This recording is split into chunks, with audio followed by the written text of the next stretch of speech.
and welcome to Confession Corner. Let's go.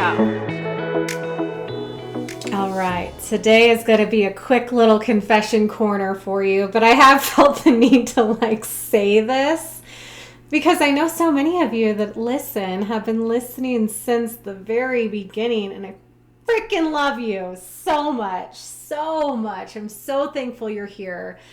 And I am a little curious. So if you want to give me some feedback, I'd love to hear it. But the confession is that I have essentially stopped making notes for my podcast. I mean, I might have a few here and there.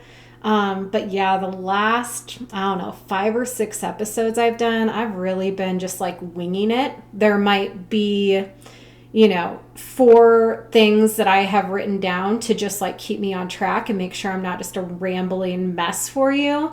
But before, I had pages of notes. And here's what I started feeling. I started feeling like I would get so attached to the notes that if I was off from them, if I'd start going on a tangent or something else would come through that I would feel inspired to say, I would get lost because I'd veer off the path of my notes, right? So the notes were this safety net / cushion, which kind of started to work against me. I'm feeling like I'm enjoying showing up for my podcast more when I'm just kind of free flowing and letting whatever's meant to come out. Now, I recognize that there's still room for improvement there. And that's why I go back to the notes a lot, is because sometimes I do need structure. If you've been here, I can be all over the place. So sometimes the notes are there to hone it in a little bit and keep me on track. But overall, I'm not writing down anything crazy or anything that I wouldn't probably get to on my own if I were just showing up and spewing things out at you. So that's the confession, but there's a little bit more to it. So I think that the other thing, the reason that I'm feeling this is feeling really good to me, and I'm okay that it's very imperfect right now. There have been episodes that I'm ooh, you should have taken some more notes, or maybe you should go back and edit that part, or maybe you should re-record. And I've stopped myself because I am here to preach all the livelong day about your authenticity and that you are enough as you are. Am I Mel Robbins? No, I am not. Am I Brene Brown? No, I am not. Will I be someday? Oh, you bet your ass your girl's gonna, we're getting there, okay? But right now, that's not where I'm at. And my podcast, I think, reflects that. It is a representation of where I'm at right now, and that is perfectly imperfect, and that is stumbling over my words sometimes and choosing not to edit them out.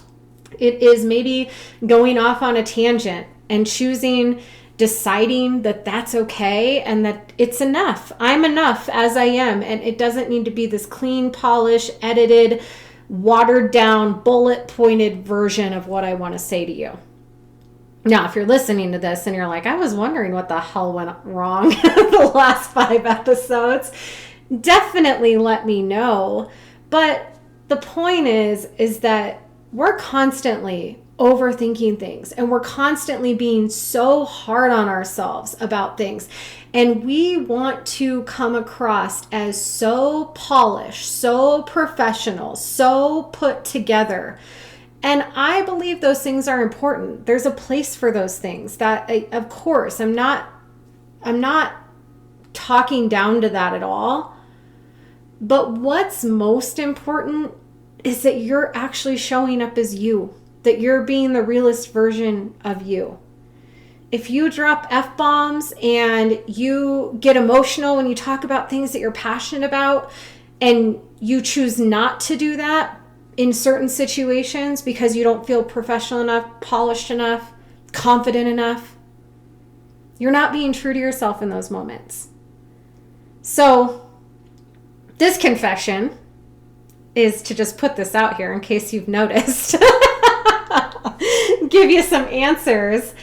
But it's also just a reminder, like, stop taking it so seriously. Like, you do not have to be the most buttoned up version of you all the time. You're okay to be messy. It's okay to be perfectly imperfect. You are more than enough just as you are. And you don't have to try to be something that you're not for other people. Be you for you and for them. And honestly, I'm seeing the benefits of that already. It feels easier, it feels lighter, it feels more fun.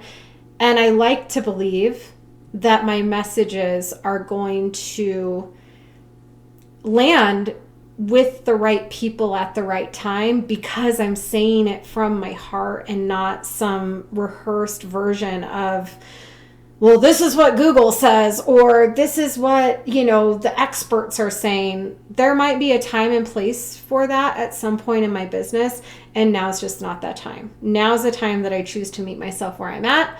It's a time that I choose to lean in to my messiness, and a time that I'm going to encourage you to do the same. I love you. Also, let me know if you think I should go back to the notes. Just kidding. I'm not doing it.